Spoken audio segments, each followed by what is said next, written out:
Hello everyone, welcome to my channel Bhivnir Ayurveda. My name is Nisha and I'm a holistic healthcare consultant. आज का हमारा video का topic है कि asthma क्या होता है, हम इसको किस प्रकार से प्रिवेंट कर सकते हैं या क्योर कर सकते हैं। As per modern science asthma एक ऐसी कंडीशन है जहाँ पे जो हमारी श्वसन नलिका है वहाँ पे बहुत ज़्यादा इन्फ्लेमेशन, सूजन हो जाती है और वहाँ पे बहुत ज़्यादा कफ जमा हो जाता है, जिसकी वजह से इंसान को सांस लेने में तकलीफ़ होती है और कई बार उसको चेस्ट में पेन भी हो सकता है या उसके मुंह से बहुत ज़्यादा कफ निकलता है यानी कि म्यूकस निकलता है। तो इस कंडीशन को बोला जाता है अस्थमा। तो अभी हम इसके पीछे कारण क्या है एज़ पर मॉडर्न साइंस वो समझ लेते हैं। सबसे पहला इम्पॉर्टेंट कारण जो बताया गया है वो है एलर्जी। उस इंसान को जिसको अस्थमा हुआ है उसको किसी भी प्रकार की एलर्जी हो सकती है, जैसे कि स्मोक यानी कि धुआं, फ्यूम्स, एक कोई भी पर्टिकुलर परफ्यूम या केमिकल से उसको एलर्जी हो सकती है, या तो फिर कभी कभी एनिमल के फर की वजह से या पोलन ग्रेन्स की वजह से भी उसको एलर्जी हो सकती है, जो कि अस्थमा का कारण बन सकता है। इसके अलावा अगर कोई इंसान बहुत ज़्यादा हमेशा स्ट्रेस में रहता है तो ज़्यादा देर तक स्ट्रेस में रहने की वजह से भी उसको अस्थमा हो सकता है।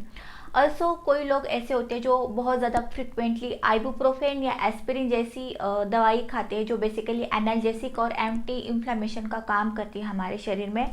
अगर ये मेडिसिन ज़्यादा देर तक खाई गई तो भी हम मतलब उस इंसान को अस्थमा होने के पूरे पूरे चांसेस है।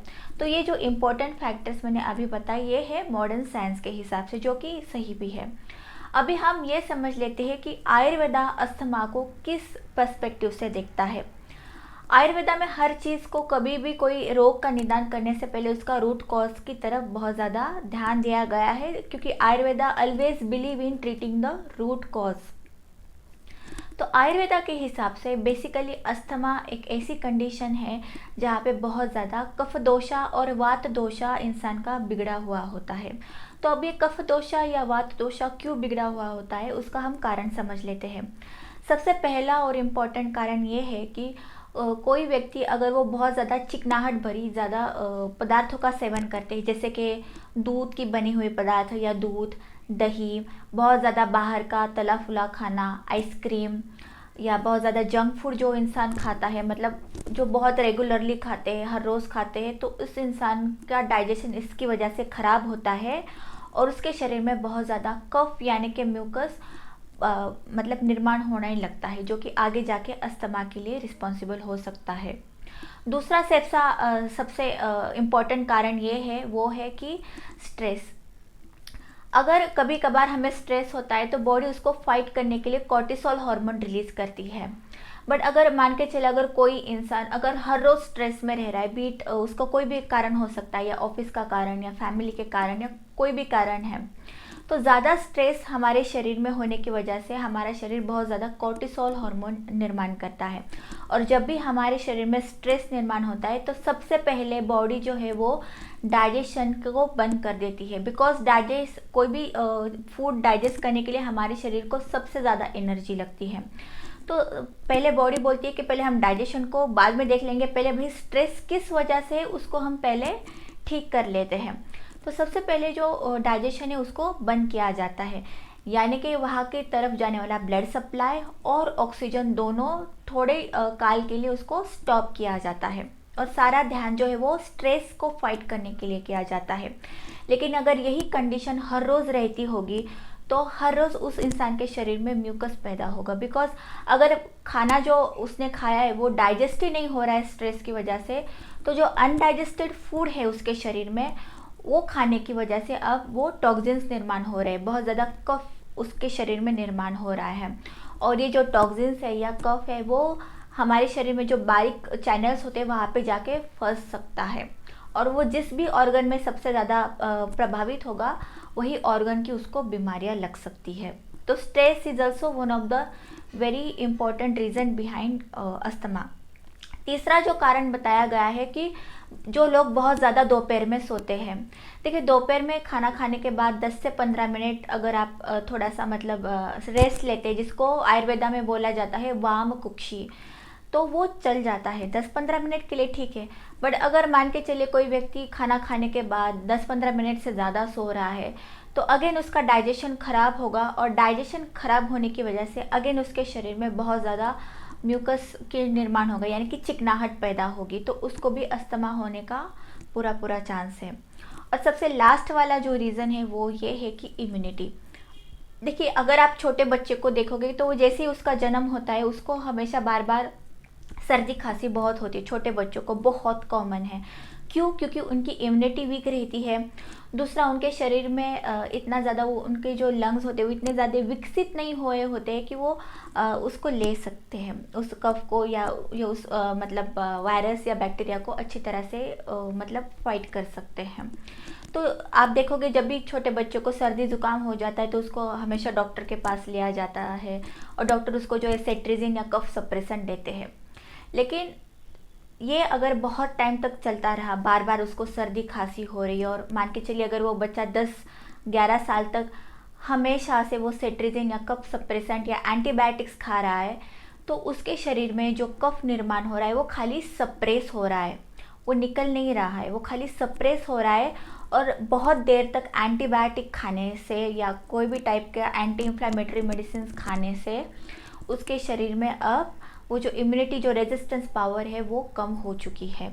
इसलिए ऐसे लोग भी बहुत ज़्यादा ससेप्टिबल हो जाते हैं अस्थमा के लिए। इसलिए क्या कहते हैं, बहुत ज़्यादा एंटीबायोटिक या कफ सप्रेसेंट मेडिसिन का इस्तेमाल नहीं करना चाहिए। तो अब आयुर्वेदा इसको किस दृष्टिकोण से देखता है, आयुर्वेदा में इसका क्या किस प्रकार से इलाज बताया गया है। तो सबसे पहले अगर किसी भी व्यक्ति को अस्थमा हुआ है तो उसको ट्रीट करने के लिए आयुर्वेदा में बहुत ही अच्छी मेडिसिन है जो इम्यूनोमॉड्यूलेशन का काम करती है। यानी कि वो ऐसे मेडिसिन है जो इंसान की इम्यूनिटी को बैलेंस करती है, वो ना ही ज़्यादा उसको बढ़ाती है और ना ही ज़्यादा कम करती है, उसको प्रॉपर बैलेंस में रखती है। दूसरे ऐसे मेडिसिन है आयुर्वेदा में जो कफ निर्माण हुआ है शरीर में उसको पिघला के वो शरीर में से बाहर फेंकने का भी काम करती है। और तीसरा, वो डाइजेशन के ऊपर भी बहुत अच्छा काम करती है, क्योंकि मैंने आपको अभी बताया कि बहुत सारे लोग आजकल स्ट्रेस में रहने लगे हैं, तो स्ट्रेस में रहने की वजह से उनका डाइजेशन काफ़ी हद तक ख़राब हो चुका है। तो आयुर्वेदा में ऐसी मेडिसिन हम देते हैं अस्थमा पेशेंट्स को कि जिससे उनका डाइजेशन ठीक हो और उनके शरीर में बार बार कफ या म्यूकस प्रोड्यूस ना हो।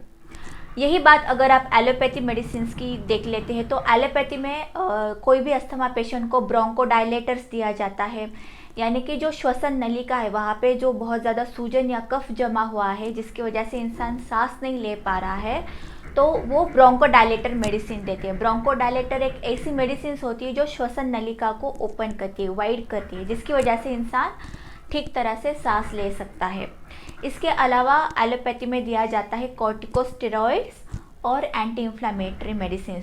वो ऐसी मेडिसिन होती है जो वहाँ पे कफ सप्रेशन, यानी कि कफ बार बार ना हो इन्फ्लेमेशन की वजह से, उस प्रकार का वो काम करती है। बट ये सारी जो चीज़ें हैं वो क्योर नहीं करती है रूट कॉज को। Cough is still there inside the body, it is like still causing more production of cough. तो इसलिए अस्थमा को एलोपैथी में ऐसा माना गया है कि कभी भी ठीक न होने वाली बीमारी है, इसको सिर्फ और सिर्फ कंट्रोल किया जा सकता है। लेकिन ये जो सारे स्टेरॉइड्स है या ब्रोंकोडायलेटर्स है, इनका काफ़ी ज़्यादा साइड इफ़ेक्ट्स भी होता है, तो इसलिए ये ज़्यादा टाइम तक लेना भी अच्छी बात नहीं है। उससे अच्छा है कि वो इंसान अपने लाइफस्टाइल में बदलाव करे, अपने खान पान में बदलाव करे, तो वो ज़्यादा उसको फ़ायदेमंद रहेगा। हमेशा देखिए, अभी जैसे कि मानसून सीज़न चल रहा है इंडिया में फ़िलहाल, तो बहुत सारे लोगों को ना मतलब शौक़ होता है कि बाहर बारिश हो रही तो चलो कुछ साइट सीइंग करके आते, कुछ ग्रीनरी देख के आते हैं। तो ऐसे वातावरण में आयुर्वेदा में बोला गया है कि इंसान को बाहर नहीं जाना चाहिए और खाना जो है उसका बहुत ही हल्का होना चाहिए। इस सीज़न में बिल्कुल भी चिकनाहट भरी चीज़ें आप नहीं खा सकते, जैसे दूध दही का सेवन या हरी पत्ती सब्जियों का सेवन, ऐसा बिल्कुल भी नहीं करना चाहिए। बट आप देखोगे बहुत सारे लोग जो बाहर मानसून में ट्रैवल करने के लिए जाते हैं वो विविध प्रकार के नूडल्स खाते हैं, तली फुली चीज़ें खाते हैं, जो कि बहुत ही ख़राब है। बिकॉज मानसून में हमेशा हमारा डाइजेशन जो है वो वीक रहता है, तो इस समय पे ना ही हमें बाहर जाना चाहिए। बिकॉज बहुत ज़्यादा बारिश गिरने की वजह से, मॉइस्चर रहने की वजह से वहाँ पे बहुत सारा वायरस या बैक्टीरिया होता है जो इंसान की इम्यूनिटी को ख़राब कर सकता है। इसलिए कभी भी मानसून के सीज़न में इंसान को बाहर मतलब ये सब ट्रैवलिंग, अननेसेसरी ट्रैवलिंग अवॉइड करनी चाहिए और जितना हो सके उसको घर में रहना चाहिए और ज़्यादा बाहर का खाना भी नहीं खाना चाहिए। तो ये सारी चीज़ें आयुर्वेदा में ऑलरेडी बताई गई है। अल्सो अस्थमा पेशेंट का जो डाइट होता है वो थोड़ा अलग होता है, जैसे कि उसके डाइट में हम चिकनाहट भरी चीज़ें नहीं देते, जैसे कि दूध, दूध के पदार्थ, दही, गेहूँ, राइस, ये सारी चीज़ें हम ऑलरेडी बंद कर देते हैं, क्योंकि ये जो सारी चीज़ें हैं वो ऑलरेडी डाइजेस्ट होने के लिए बहुत ज़्यादा टाइम लगता है। और अगर यही खान पान अगर वो अस्थमा का पेशेंट करता रहे हर रोज़, तो वो कभी भी स्वस्थ नहीं हो सकता है। इसलिए उस इंसान को अपना डाइट के ऊपर बहुत ज़्यादा ध्यान रखना चाहिए। तो आई होप आपको ये थोड़ा बेसिक लेवल का मैंने आज अस्थमा के ऊपर मैंने आपको ये वीडियो बनाया है। आई होप आपको ये अच्छा लगा होगा, इन्फॉर्मेटिव लगा होगा। तो please do share it with your friends and family. Thank you.